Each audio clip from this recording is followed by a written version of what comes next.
Welcome to Puneshwar tutor.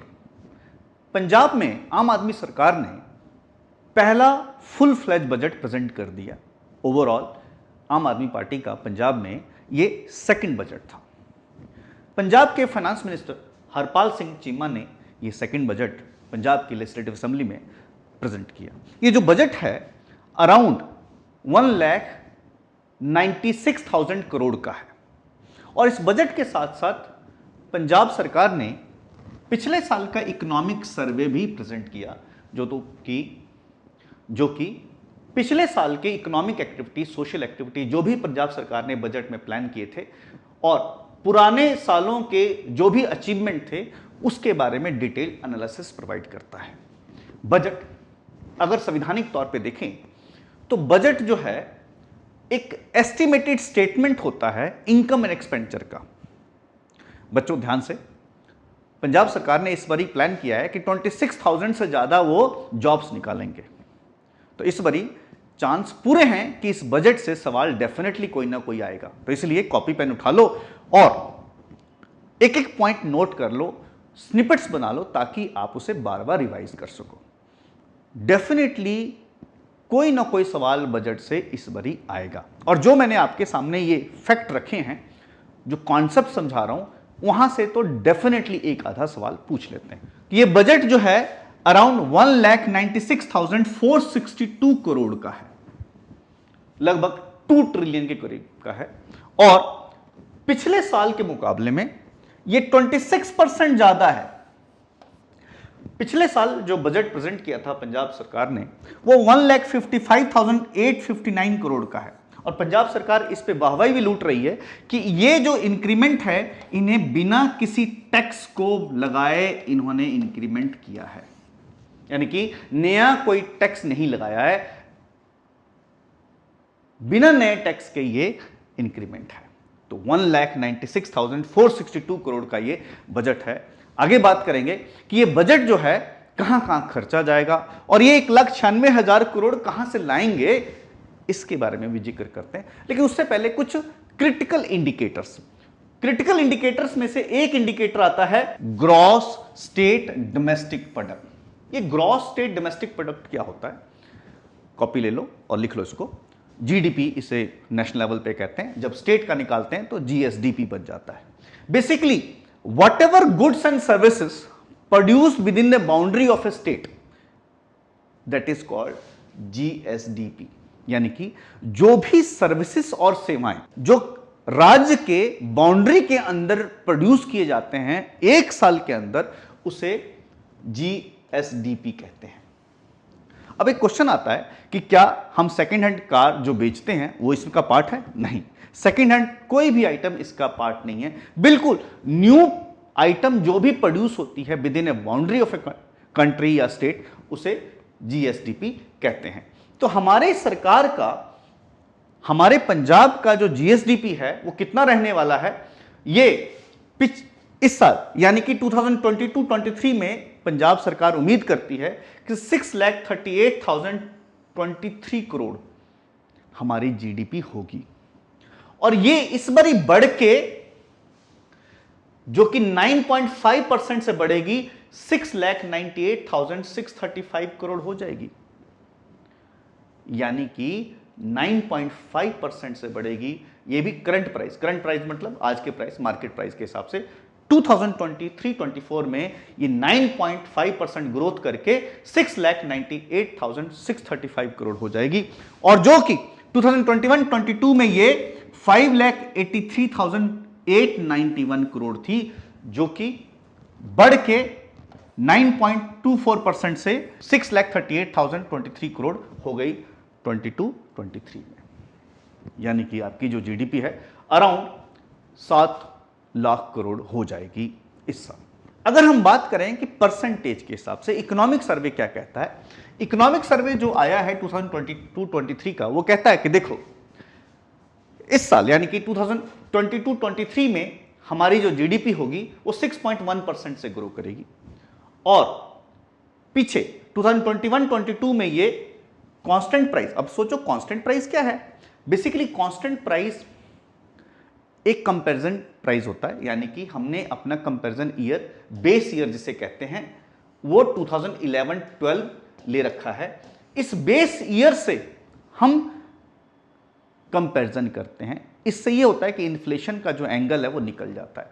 तो base year के हिसाब से हमारी जो वैल्यू है वो 6.3% ग्रो करी 2021-22 में, और 22-23 में हमारी जो जीडीपी है बेस ईयर के हिसाब से, कांस्टेंट प्राइस के हिसाब से 6.1% ग्रो करेगी।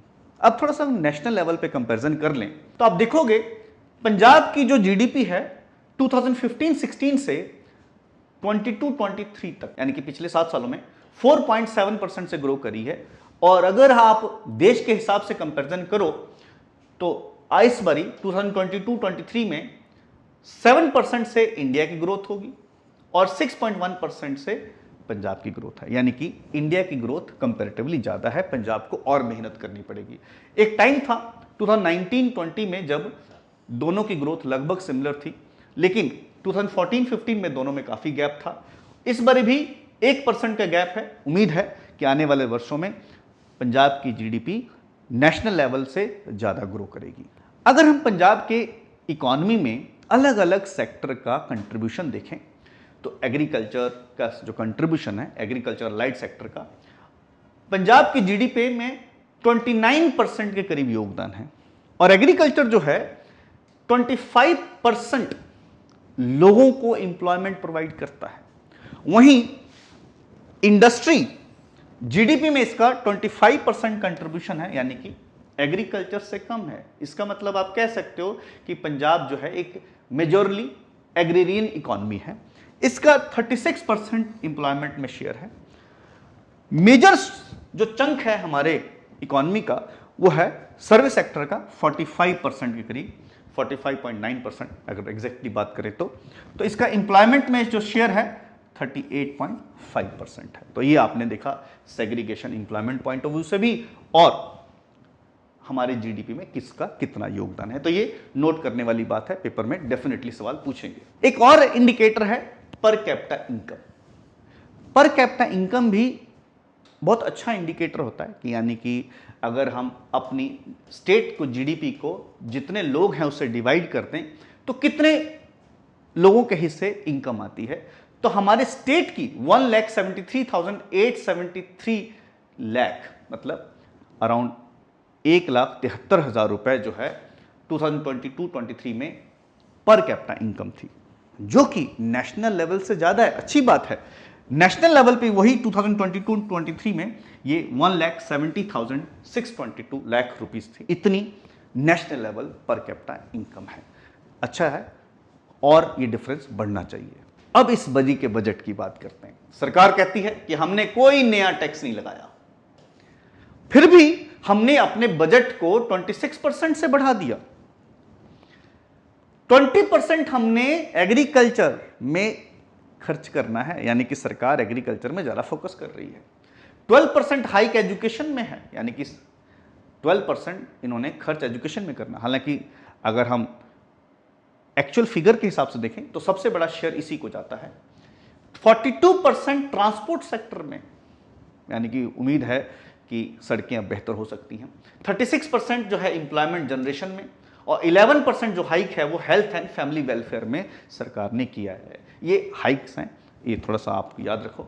अब थोड़ा सा और डिटेल में चलते हैं। 1,96,000 करोड़ का खर्चा है, तो भाई कहां से आएंगे पैसे?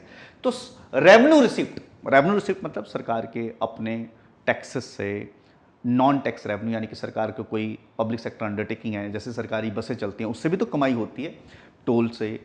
ये सारी कमाई जोड़ दी जाए तो रेवेन्यू रिसीट जो है इस बारी 98,852 करोड़ बन जाता है। लगभग 1 लाख करोड़ के करीब सरकार की रेवेन्यू रिसीट होती है। अब सोचना भी ये है कि इस रेवेन्यू रिसीट से, मतलब 98,000 करोड़ आपके आ रहे हैं, तो क्या आपका अपना खर्चा निकल रहा है? ये हम रेवेन्यू डेफिसिट में क्लियर करेंगे। तो रेवेन्यू रिसीट से सरकार को 98,852 करोड़ आ रहा है। उस 98,852 करोड़ में से सरकार के अपने टैक्स, जो सरकार टैक्स लगाती है, 51,000 करोड़ आ रहा है। सरकार ने कहा हमने नया टैक्स नहीं लगाया, इसका मतलब है कि फिर भी सरकार के टैक्स बढ़े हैं। क्या कारण हो सकता है, आप खुद सोचो। यानी कि सरकार ने टैक्स कंप्लायंस अच्छा किया है, लोगों पे दबिश की है जो टैक्स की चोरी करते हैं। स्टेट के नॉन टैक्स रेवेन्यू से, यानी कि जो टोल से इकट्ठा होता है, बसेस सरकार जो चलाती है वहाँ से कमाई होती है, या और कोई सरकार की फैक्ट्री है, कंपनी है, उससे जो कमाई हो रही है, अराउंड 7,823 करोड़ है। सेंट्रल गवर्नमेंट के शेयर से, यानी कि सेंट्रल गवर्नमेंट के टैक्सेस के शेयर से 18,000 करोड़, और सेंटर से जो दान आता है, अनुदान आता है, अराउंड 20,000 करोड़ के करीब। ये टोटल 98,000 करोड़ बनता है। अगर हम सरकार के कर्जे की बात कर लें तो ये कैपिटल रिसीट टोटल 95,610 करोड़ का है। कैपिटल रिसीट, कैपिटल का मतलब होता है वो पैसे जो हमें लॉन्ग टर्म एसेट बेच के या लॉन्ग टर्म कर्जा लेके मिले हैं। तो टोटल जो है इस तरह से 95,610 करोड़ का है जो सरकार को कैपिटल रिसीट है। उसमें से नॉन डेट रिसीट है, वेज एंड मीन्स एडवांसेस है। टोटल रिसीट सरकार का, यानी कि टोटल सरकार ने उम्मीद किया है कर्जा लेने के बाद कि हमारे पास 1,94,462 करोड़ है, जो कि सरकार का बजट है। अब यहां बात करते हैं कि सरकार ने तो इतना पैसा मिल जाना है, लेकिन परसेंटेज के हिसाब से देखो तो सरकार का अपने टैक्स के अलावा, यानी कि state on non tax revenue 4% है। स्टेट का अपने टैक्स से इस टोटल में 27% योगदान है, जो कर्जा लेके 25%, सेंट्रल टैक्सेस से 9% योगदान है, आरबीआई से 23% मिलेगा, सेंटर से जो अनुदान है 11%, और जो पंजाब अपने एसेट वगैरह बेच के 1% रिसीव करेगी। तो परसेंटेज वाइज है, ये फैक्ट आप याद रखो, नोट कर लो। अब बात करते हैं कि सरकार खर्चा कहां करने जा रही है। आप देखो रेवेन्यू एक्सपेंडिचर, यानी कि सरकार अपने डे टू डे खर्चे पूरा करने के लिए 1,23,440 करोड़ खर्च कर रही है। आपने देखा ऊपर कि 98,000 करोड़ मिला ही, लेकिन 1,23,440 करोड़ खर्च रही है, यानी कि कमाई 98, खर्चा रुपया। खर्चा ज्यादा है, फिर कहां से लाएंगे कर्जा। इस रेवेन्यू एक्सपेंडिचर में सैलरीज एंड वेजेस में सरकार अराउंड 34,000 करोड़ खर्चेगी। पेंशन या रिटायरमेंट बेनिफिट पे सरकार 18,000 खर्चेगी करोड़। इंटरेस्ट पेमेंट पे सरकार 22,000 करोड़ खर्चेगी, और बाकी खर्चे सरकार के अराउंड 48,000 करोड़ है। अगर आप यहां एक पॉइंट नोट करने वाली बात है, नोट कर लेना, कमिटेड एक्सपेंडिचर की बात करें। कमिटेड एक्सपेंडिचर वो एक्सपेंडिचर होता है, नोट करने वाली बात है, कि जो सरकार चाहे गाए रोए मगर देना ही पड़ेगा, उसे कमिटेड एक्सपेंडिचर करते हैं। उसमें क्या होता है, सैलरीज, पेंशन और ब्याज, ये तीनों को जोड़ दें तो सरकार का टोटल 74,000 करोड़ के करीब बन जाता है, जो कि सरकार को देना ही पड़ेगा। और ये सरकार का अपने रेवेन्यू, यानी कि सरकार का अपने रेवेन्यू, आपने देखा 98,000 करोड़ सरकार का रेवेन्यू इकट्ठा हुआ था, उसका 75% बन जाता है। माय गॉड, यानी कि पहले से ही हिस्सा लग चुका है। सोचो 100 रुपए आए हैं, 75 रुपए तो पहले ही पता कहां जाने हैं, 25 रुपए में ही सब काम होगा। अगर आप कैपिटल एक्सपेंडिचर की बात करो, यानी कि जो लॉन्ग टर्म एसेट क्रिएट होंगे, तो सिर्फ 10,354 करोड़ रुपए सरकार कैपिटल एक्सपेंडिचर खर्चने जा रही है। इस तरह से टोटल सरकार का 1,96,462 करोड़ खर्चा है।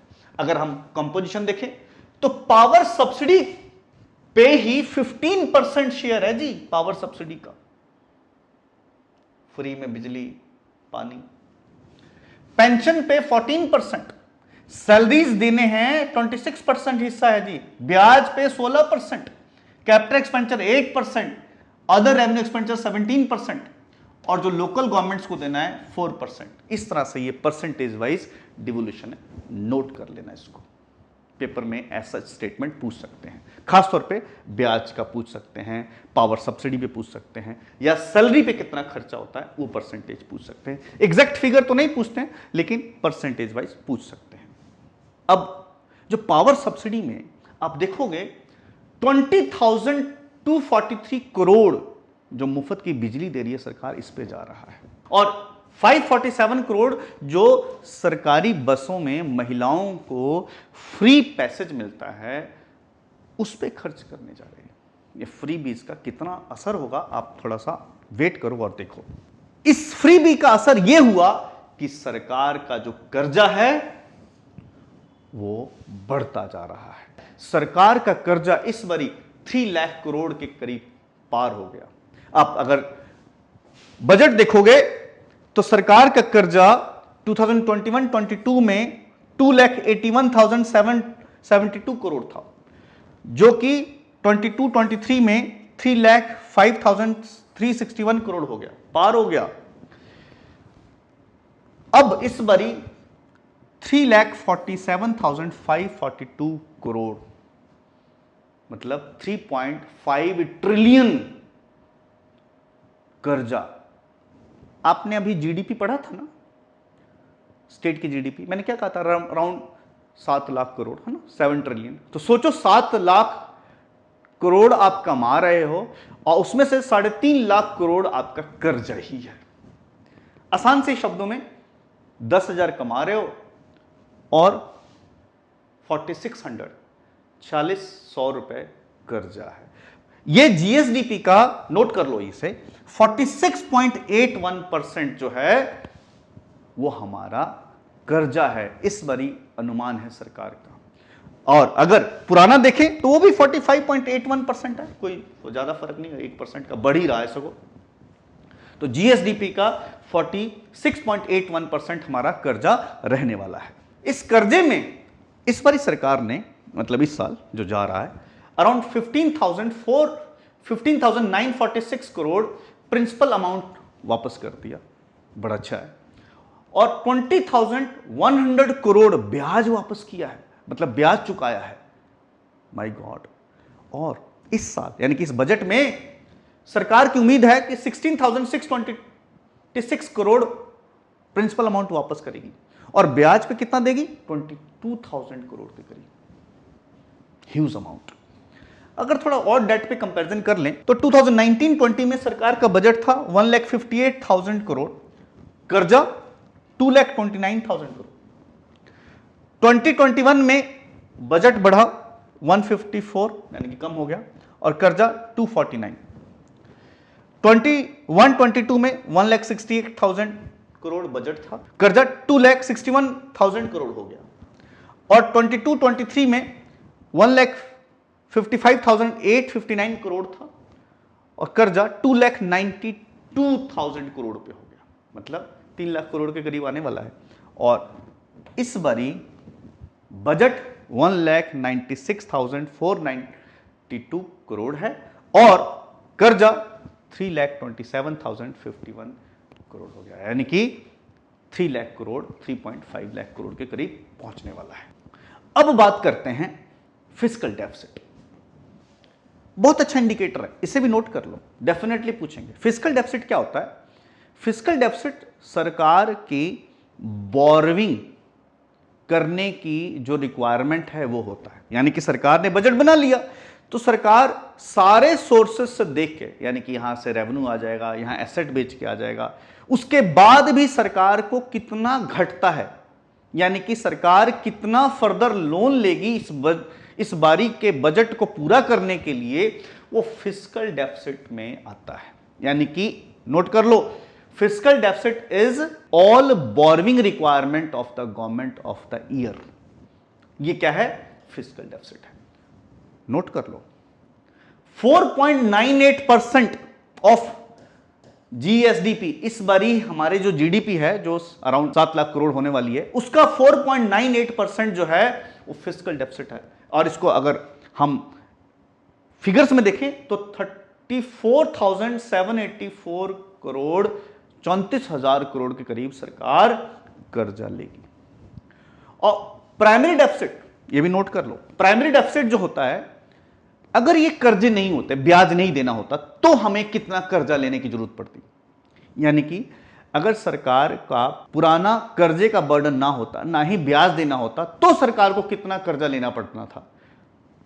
जस्ट 12,784 करोड़, 12,784 करोड़, बस जो कि जीएसडीपी का 1.83% है। यानी कि आप देखो 12,784 12,784 करोड़ तो इस बारी चाहिए थे बस, लेकिन पुरानी वजह से, पुराने कर्जे की वजह से 34,784 करोड़ चाहिए। रेवेन्यू डेफिसिट, इसे भी नोट कर लो, रेवेन्यू डेफिसिट सरकार के अपने खर्चे नेचुरली है। अपने खर्चे का मतलब है जैसे कोई कमा रहा है मंथली सैलरी, तो उसका घर खर्चा उसके अपने पैसे से चलना चाहिए कि नहीं चलना चाहिए। हाँ, आप कोई प्रॉपर्टी ले रहे हो, कोई जमीन खरीद रहे हो, कोई घर खरीद रहे हो, कोई गाड़ी खरीद रहे हो, तो आप लोन ले लो, लेकिन सरकार का अपना खर्चा अपनी कमाई से पूरा नहीं हो रहा। यह रेवेन्यू डेफिसिट बताता है total revenue expenditure minus total revenue receipt.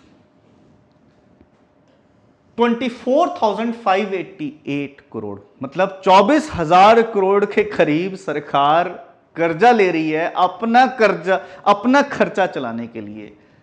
3.52% बनता है जीएसडीपी का। ये हाल है। इसमें से फ्रीबीज का कितना असर है देखो, आपने देखा 34,000 करोड़ हम कर्जा ले रहे हैं। अरे भाई, बिजली के सब्सिडी अगर 20,000 करोड़ नहीं लगाते, नहीं देते, तो ही हमारे बहुत पैसे बच जाने थे। और ऊपर से फीमेल को जो बसेस में मुफ्त सफर करने का जो ऐलान है, उस पर 547 करोड़ का बजट है, 547 करोड़ का बर्डन है। तो ये बर्डन तो इस फ्रीबीज की वजह से है। मतलब जानबूझ के हम गर्क में जा रहे हैं, तो जाओ भाई। अब बात करते हैं सरकार के डिटेल्ड प्लान की। मोस्ट इंपॉर्टेंट, सब तो पढ़ना और याद रखना बड़ा मुश्किल है। तो सरकार का जो एजुकेशन पे खर्चा है, इस बारी 17,072 करोड़ सरकार एजुकेशन पे खर्चा कर रही है, जो कि 12% ज्यादा है। इस बारी जो नोट करने वाली बात है, सरकार 117 एग्जिस्टिंग स्कूल्स को स्कूल ऑफ एमिनेंस में कन्वर्ट करेगी। 117 एग्जिस्टिंग गवर्नमेंट स्कूल्स को स्कूल ऑफ एमिनेंस में कन्वर्ट करेगी। और ये स्कूल ऑफ एमिनेंस होता क्या है? बेसिकली ये री इमेजिन करना चाहता है एजुकेशन को, ताकि बच्चों का होलिस्टिक डेवलपमेंट हो सके। इसमें स्कूलों में जो लर्निंग होगी वो टेक्नोलॉजी बेस होगी, state of art facility provide की जाएगी। एग्रीकल्चर पे अराउंड 13,888 करोड़ खर्चना है इन्होंने। और सरकार ने कहा है कि हम, क्योंकि पंजाब जो है मेजरली वीट और राइस पे डिपेंडेंट है, यही मेजर क्रॉप्स हैं, तो पंजाब में क्रॉप डाइवर्सिफिकेशन लगाना चाहती है। उसके लिए सरकार ने, नोट करो, 1,000 करोड़ खर्चना है। इस बड़ी बजट में सरकार एक नया एग्रीकल्चर पॉलिसी भी ला रही है, ताकि फार्मर्स की जो सुसाइड है, फार्मर्स की जो इनकम है, सुसाइड कम किया जा सके, इनकम को बढ़ाया जा सके। और साथ में सरकार ने इस बारी न्यू क्रॉप इंश्योरेंस स्कीम भी इंट्रोड्यूस की है। सरकार हेल्थ पे भी अच्छा खर्चा करना चाहती है, सरकार हेल्थ पे भी अच्छा इन्वेस्टमेंट करना चाहती है। सरकार ने 142 न्यू आम आदमी क्लिनिक बनाने का फैसला किया है। पहले ही 504 आम आदमी क्लिनिक बना चुके हैं, यानी कि टोटल 646 आम आदमी क्लिनिक सरकार ने इस बार तक बना देने हैं। ये सरकार का प्लान है। एक और फैक्टर, जो आपने स्टेट के अपने टैक्सेस से जो पैसे आ रहे हैं, अराउंड 51,000 करोड़ देखा था। इस 51,000 करोड़ में से वैट से 15% आ रहा है, जीएसटी से 44%, इलेक्ट्रिसिटी ड्यूटी से 5%, व्हीकल के टैक्स पर 7%, स्टैंप और रजिस्ट्रेशन से 9%, और स्टेट एक्साइज है, यानी कि जो लिकर वगैरह है, उससे 19% स्टेट का टैक्स आ रहा है। सरकार ने इस पर कोई नया टैक्स नहीं लगाया। फिर भी 44,000 करोड़ से 51,000 करोड़ पे बढ़ जाना बड़ी अच्छी बात है। इसका मतलब है कि टैक्स कंप्लायंस बढ़ रहा है। अगर सरकार जीएसटी पे और थोड़ा सा फोकस कर ले तो शायद ये टैक्स कलेक्शन और बढ़ जाएगा, क्योंकि पंजाब में काफी हद तक जीएसटी की चोरी हो रही है। और कुछ स्कीमें देखेंगे तो सरकार कोचिंग भी शुरू करना चाहती है, चाहे वो एम्प्लॉयमेंट के लिए कोचिंग हो, प्रोफेशनल एम्प्लॉयमेंट के लिए, या सॉफ्ट स्किल जैसे कम्युनिकेशन ट्रेनिंग जो है वो शुरू करना चाहती है। और भी सरकार ने कई स्कीमें इंट्रोड्यूस की हैं जिसकी ज़्यादा इंपॉर्टेंस नहीं है, फिर भी आप देख सकते हो सरकार के बजट में। फ्रेंड्स, ये था पंजाब गवर्नमेंट का बजट और उस पर एनालिसिस, जो आपके पेपर पॉइंट ऑफ व्यू से बहुत इंपॉर्टेंट है। सरकार ने कहा है कि इस बारी हम 26,797 नए जॉब्स लेके आएंगे। तैयार रहो। अगर आपको किसी तरह का सपोर्ट की जरूरत है तो हम पनिशिया ट्यूटर प्रोवाइड करेगा, ऑनलाइन ऑफलाइन दोनों तरह से। बहुत ही रीजनेबल फीस है और हमारा सक्सेस रेट जो है बहुत ही अच्छा है। तो आप नेक्स्ट हो सकते हैं गवर्नमेंट जॉब में। Grab your opportunities. और अगर ये वीडियो पसंद आई तो लाइक करें और शेयर करें। Thank you.